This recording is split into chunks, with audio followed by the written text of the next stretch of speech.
Greetings, Venturers! Hi! Welcome back. We're happy to be back. We took a week off, but it was glorious. Had Thanksgiving. Oh, yeah. This is episode 8 of A Very Venture Vodcast. And this week we're going to be talking about season 4, episode 7, which was called A Better Man. Which I got very recently. I wonder why Brock wasn't in it. Brock is a better man. Because he's the best man. That's why. True. I knew you'd like that. But we wanted to do a little disclaimer.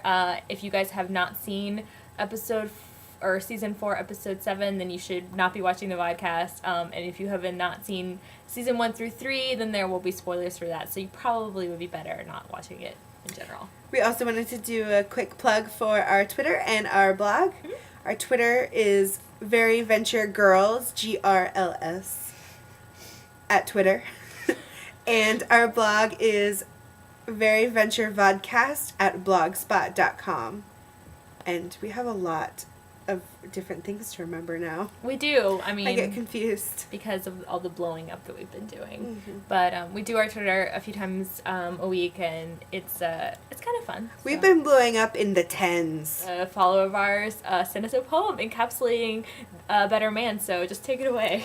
Our reader is Lucky George, and this is his poetry of A Better Man. The pain is yours, outrider. I'll devour you. Abracadabra L into the dragon's eye. I condemn you to damnation. The triad is the shit and has a new member, special brother master Billy Quiz Boy. Cannot wait till next Sunday. Brock and 2ton21 showdown. Go Team Venture. Can I just say that plus 500 because that is everything that we want to say. Done. We could just end. Poem form. We also wanted to tell you that we discovered something fun, and it's it's the Monarch, aka a Monarch soundboard that's created by Bad Seed Productions. This is your leader speaking. Through you, my commands will be carried out. So we will please expect future interruptions from our leader this episode and many episodes to follow. Your leader! It's me! The Monarch! Why is that stop being funny? No, it's endless. So, on to a little bit of talk about the show. Mm-hmm. Half of the show was about Hank and Dean and girls. And it was good. Because who doesn't want to see, 80 episodes about that? So, they went and they trode at the mall for chicks. And Dean totally believed that Hank was some kind of player because he was shouting things at women as they passed by. Because Dean doesn't understand lying. No, he totally doesn't get it. So he's like, wow. Totally surprised. Also, little pop culture reference. Mm-hmm. Hank was totally channeling Mystery from VH1's The Pickup Artist. You had to tell me all about this. Yeah, I sadly did watch this show, and it was fabulous. Basically, they took a bunch of geeks, and they had this guy who called himself Mystery. I don't think anybody else called him Mystery. Called himself Mystery and taught them the art of picking up women. And he used all this really weird lingo, like, check out this 2-pair and this twin set, which, by the way, that's what my grandmother refers to sweaters as. So, there's a little quote, now go engage that 2-set, isolate your target, which is exactly like how the show was. I mean, basically he had a lingo for everything, and he basically turned, talking to girls into, an equation that engineers could understand. That's the best way to describe it. So there was a total reference to that in the show, and probably only me and the super mega nerds that watch bad VH1 reality TV got that. And so Hank is also giving Dean really exciting tips, like keeping your pants below your nipples and ruffling up. He said armpits. But whatever. And ruffling your hair. And to which Dean replied, "I look like Rufio." But actually, this somehow works because Dean manages to pick up a girl who is a cashier named Tracy.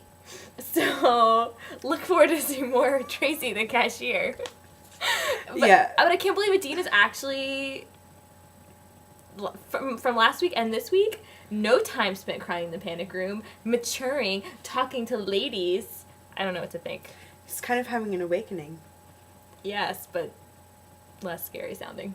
Of the Lloyds. So there was a kind of sad goodbye-ish Oh yeah.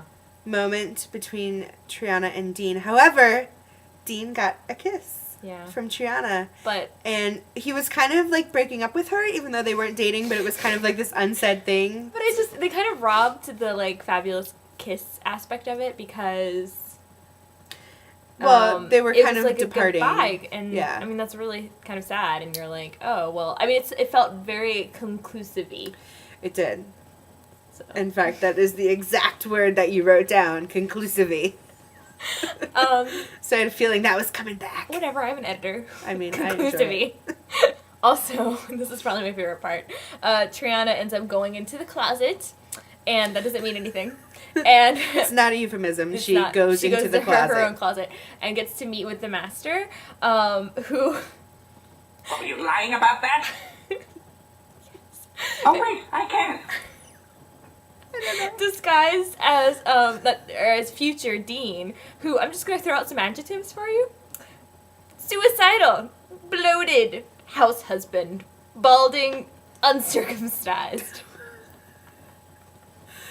There was also a quote that he threw out, something about, my gene pool is more of a gene septic tank. Like, who wouldn't want to be all over that? Like, I think that's a white little on bit rice. of yummy food for thought. Yummy.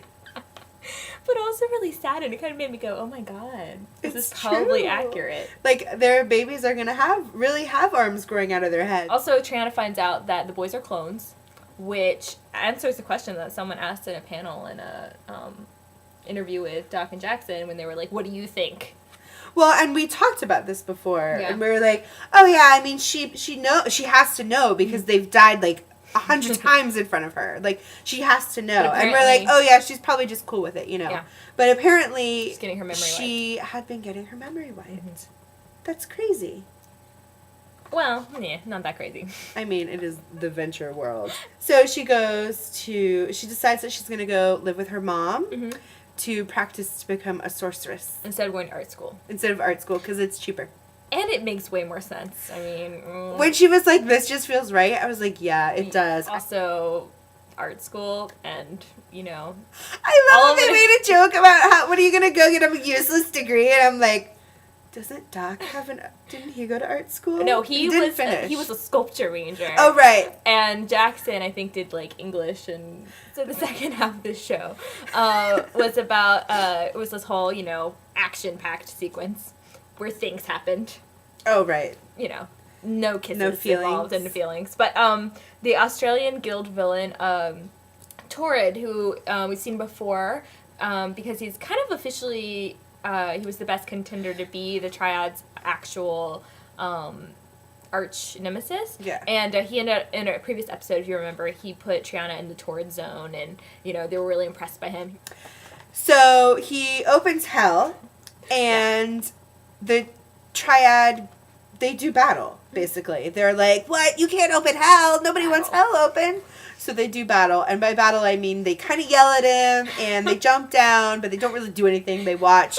They use a little bit of power action, but they just make the problem even bigger. Literally! So, hello, Monarch. Thanks. However, the Outrider rides in to save them, which is all well and good. He's kind of handsome-y in a too much hair product kind of way. And then, Yeah, not my type. And then we realize that he's like the young, powerful magician that actually stole Orpheus's. Well, I mean, not stole. She left him for this young, fancy pants wizard who can actually move between this and the second world, which is something that Orpheus just sort of understood. So he's extremely jealous of his mad skills.